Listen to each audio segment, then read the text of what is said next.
हैं राइट। और ट्रांसफर के बाद फिर आप लोग क्या कहते वी हैं? डू सपोज हम एडवाइस करते हैं कि पेशेंट 24 आवर्स के लिए लॉन्ग ट्रैवल ना करे, ना करे, वो ठीक है। यहाँ पे स्टे कर ले या कहीं यहाँ पे होटल या कोई रिलेटिव या कहीं हम्म। भी। तो 24 आवर्स के बाद जो है वो ट्रैवल कर सकती हैं सेफली, जो कोई इशू नहीं होता है।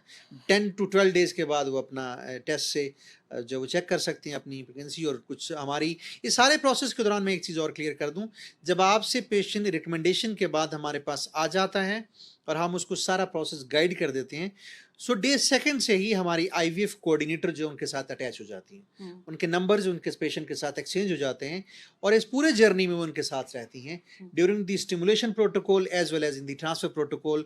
और साथ बाय साथ उनको मैं अक्सर ये बात कहता हूँ कि हम पेशेंट को बाकायदा अपडेट करते हैं उसको हर स्टेज के ऊपर।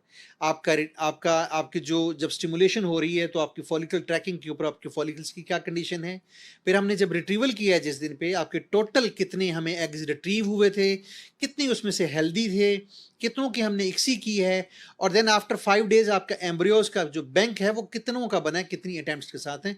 ये सारी जो कम्युनिकेशन है ये हमारी आईवीएफ कोऑर्डिनेटर जो है वो जो डेडिकेटेड हैं इसी काम के लिए, वो पेशेंट के साथ इन कांटेक्ट होती हैं, उनकी जो तमाम क्वेरीज जो होती हैं वो उनके साथ भी डायरेक्टली मेरे साथ इस सारे टन्योर में कांटेक्ट में आते हैं। इसके बावजूद भी शिकवे शिकायतें आते रहते हैं? ऑब्वियसली पेशेंट ज़ाहिर है बहुत कंसर्न होता है।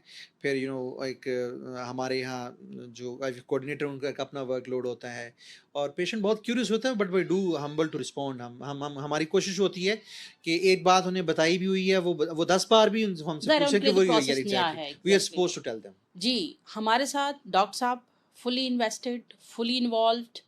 बहुत दफ़ा हम इनको तंग कर रहे होते हैं इस प्रोसेस के लिए, तो बहुत एनर्जी फील होती है इनके साथ, क्योंकि ये psychological aspect of the patient को साथ लेके चल रहे होते हैं। कभी कभी हमारे लिए क्लिनिकल वर्कलोड इतना ज़्यादा होता है कि हम साइकोलॉजिकल एस्पेक्ट को नहीं लेके चल रहे होते, लेकिन डॉक्टर साहब का हमारे साथ होना, it makes the difference and it makes a lot difference, हमारे लिए भी और पेशेंट्स के लिए भी। और ऐसा सेंटर जिसका सीईओ उसके सर पे बैठा हुआ है, टीम को पता है कि सुबह 11 बजे बॉस ने आ जाना है, he is my boss too, तो बड़ा परफॉर्मेंस में डिफरेंस आ जाता है।